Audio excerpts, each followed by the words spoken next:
আমাদের প্রতিটি মানুষের জীবন কতটা অদ্ভুত জানেন? আমরা যে কাজটা ছোটবেলা থেকে কখনো করব ভাবিনি, হয়তো আমাদের পেশাগত জীবনে সেই কাজটাই আমরা করছি। কেউ হয়তো কোনো একটা স্বপ্ন দেখেছিল, সেই স্বপ্নটা তার পূরণ হবে কিনা সে জানেই না, শুধু সে সেই স্বপ্নটার মধ্যে থাকতে ভালোবাসতো, সেই স্বপ্নটার মধ্যেই বাঁচতো, সে এমনভাবে চলাফেরা করতো যেন তার স্বপ্নটা প্রায় সত্যি হয়ে গেছে।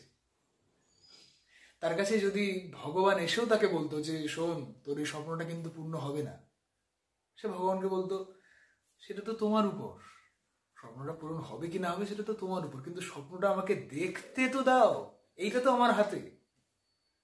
তাই সেই পুলক বন্দ্যোপাধ্যায়ের সেই গানটিতে অধীর বাগচির সুরে যেমন মান্না দে গিয়েছিলেন যে চোখের দেখা যাক ফুরিয়ে, ক্ষতি কিছু নাই, কিন্তু স্বপ্ন দেখার নাই সীমানা, দেখে যাবো তাই।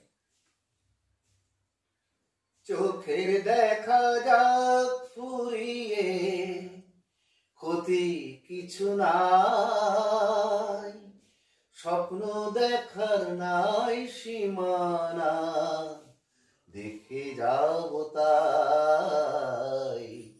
ভালোবাসায় শিখেছে মন, তাইতে শুধুই ভালোবাসে।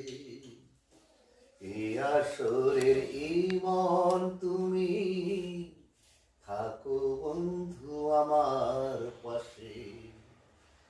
বেহাত যদি না হয় রাজি, বসন্ত যদি না আসে, এই আসরের ইমন তুমি, থাকো বন্ধু আমার পাশে। নমস্কার। এই ভিডিওতে আজকে সকালবেলা উঠেই কিছুটা একটু আলাদা রকম মনে হলো, বাবাকে এই কথাটা শেয়ার করতে। বাবা বললো চল তাহলে গানটা দিয়ে আজকে সকালটা শুরু করা যাক। তো ভিডিওতে আমার বাবা অমলেশ সাহা। নমস্কার। তো এই গান বাজনা ব্যাপারটা আমার বাবার থেকেই পাওয়া। বাবা একটা সময় খুব গান বাজনার মধ্যে ছিলেন, থাকতেন, তারপর যা হয় আর কি, পেশাগত জীবনে আসার পর গান বাজনার হিসেবে হয়ে ওঠে।